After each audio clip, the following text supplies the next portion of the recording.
नमस्कार, मी DT आंबेगावे. आपण पाहत आहात सत्य पोलीस टाइम्स.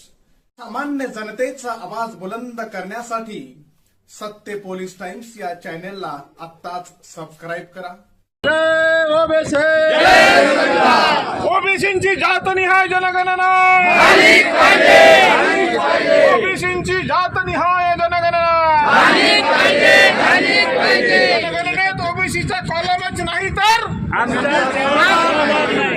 जनगणनेत आमचा कॉलम नाही तर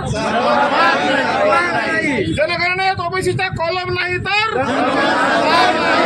जय ओबीसी, हम सब एक है, हम सब एक है. आवाज दो, आवाज दो. जिंदाबाद जिंदाबाद, जिंदाबाद जिंदाबाद, जिंदाबाद जिंदाबाद. प्रथम आपल्या सगळ्यांचं मी अभिनंदन करतो, कारण की एक छोटीशी ज्योत तुम्ही सगळ्यांनी इथं ओबीसी समाजाकरता, ओबीसीच्या मुलांकरता, ओबीसीच्या भविष्याकरता तुम्ही इथं ते ज्योत तुम्ही जडती केली आहे. पण या प्रश्नचिन्ह निर्माण होतो की या ज्योतीची ज्वाला केव्हा बनेल आणि केव्हा आपला ओबीसी समाज जागृत होईल. आपण सगळे कामं सोडून सातत्यानं इथं आंदोलनाकरता, आपल्या हक्काकरता आपण सगळेजण येतो. पण प्रश्नचिन्ह एकच निर्माण होतो, खरंच आपण किती पर्सेंट आहोत आपण ओबीसी? आज 50%च्या वरतो ओबीसी समाज आहे, 55%. आणि इथं लोक किती आहे? आणि समजा असाच लढा आपण लढत राहू तर खरंच आपण जिंकू शकतो का? आज आपल्याला विचार करण्याची गरज आहे का कसे आपले लोक जागृत होतील. ट्रायबलचा मोर्चा झाला होता गोंदियाला, मला माहीत आहे. त्या मोर्चामध्ये मी सुद्धा गेलो होतो. सगळे आदिवासी लोक, गोंड समाजाचे लोक आले होते. प्रत्येकानं विचार केला नाही का माझ्यासाठी गाडी पाठवला का, घोडा पाठवला का, कसा. तो स्वतःच्या साहित्यानं ते सगळे आले होते तिथे. प्रत्येकाजवळ एक मोठी थैली होती, थैलीमध्ये डब्बा, एक पाण्याची बॉटल, एक ब्लँकेट. म्हणजे त्यांनी विचार केला का मोर्चा किती दिवसपर्यंत झालं, माझी तयारी आहे. तसा ओबीसी समाजाच्या प्रत्येक माणसाला वाटला पाहिजे हा लढा माझा आहे, माझ्या हक्काची लढाई आहे आणि मला लढावी लागेल. समोर आपला भविष्य, आपल्या पोरांचा भविष्य बनवायचा आहे तर आपल्याला आज एक होण्याची गरज आहे. आणि शेवटची लढाई आता आहे. आता तुम्ही समजा लढल्या नाही, आपली ताकद दाखवली नाही आणि एक वेळा ते जनगणना जाहीर झाली, त्याच्यामधून ओबीसीचा काला म्हटला का हटला, त्याच्यानंतर तुम्ही किती लढत राहा पण तुमच्या मागण्या मान्य होणार नाही. म्हणून शेवटची वेळ आहे. ज्या ज्या पद्धतीनं होते त्या पद्धतीनं आपल्याला जनजागृती करावं लागेल.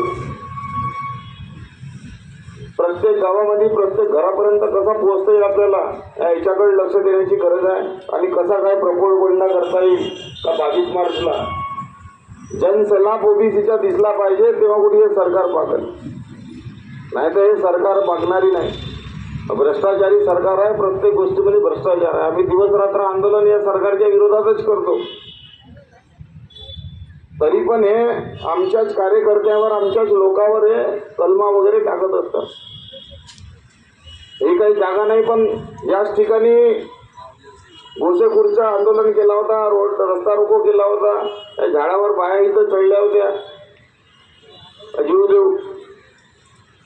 या सरकारनं त्या एसपीला सांगून त्याच बायावर, त्याच माणसावर जे लढणारे होते त्यांच्यावर कलमा टाकला. विचार करा. तो भाऊ कातोरे आहे, त्याला 4 प्रत्येक जे आंदोलन त्याच्यावर कलम होतं. तर हे जे लढत आहे त्याच्यावरच अजून अन्याय करण्याचा प्रयत्न करतात. म्हणून आपल्या सगळ्यांना एक होण्याची गरज आहे. ताकद दिसली तर बरोबर काम होईल, ताकद नाही तर काहीच नाही. आज सगळ्या मुठी बांधावलंच आपल्याला, मुठी बांधून हातोडा मारावाच लागेल. मग तुम्ही सगळेजण असं आता तुम्ही सगळेच जण मला प्रत्येक वेळेस दिसता, पण एका व्यतिरिक्त एक माणूस भेटला तरी दिसत नाही. एक सोके आपल्याला शोकेची बाब आहे.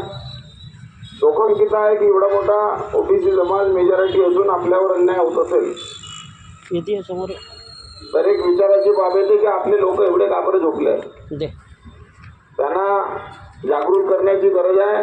आज भगतसिंग सारखा आपल्याला आपल्याच जागृत होतील आणि त्या बमचा आवाज त्या सरकारपर्यंत पोहोचेल तेव्हाच ते सरकार म्हणेल का ओबीसी आहे हा यांचा आहे, तेव्हा 3% लोक या देशावर अन्याय करतील. तर विश्वास आहे का येणाऱ्या काळामध्ये आपण करने घर में आएंगे तो कोई हमारे समाज को जागरूक करना साथियों, हम अपने इसमें संख्या नहीं देंगे. जब तक तो कॉलम इसमें नहीं डालोगे तब तक हम हमारी जनगणना नहीं करने देंगे. ऐसा आप संकल्प करना है. यहाँ से जाने के बाद आपका संकल्प करना होगा और आपको ये नहीं देना चाहिए. मैं शायर हूँ, मैं फर्ज है मेरा आईना दिखाना. बैठ कर लाशों पर गजल कह नहीं सकता. चाहे जो जुल्म की सजा दो मुझे, जुल्म पर खामोश नहीं बैठता. सभी ने खामोश नहीं बैठना चाहिए. यदि अब तुम खामोश बैठे हैं तो अभी ये 2027 को होने वाली जनगणना से तुम वंचित रहोगे.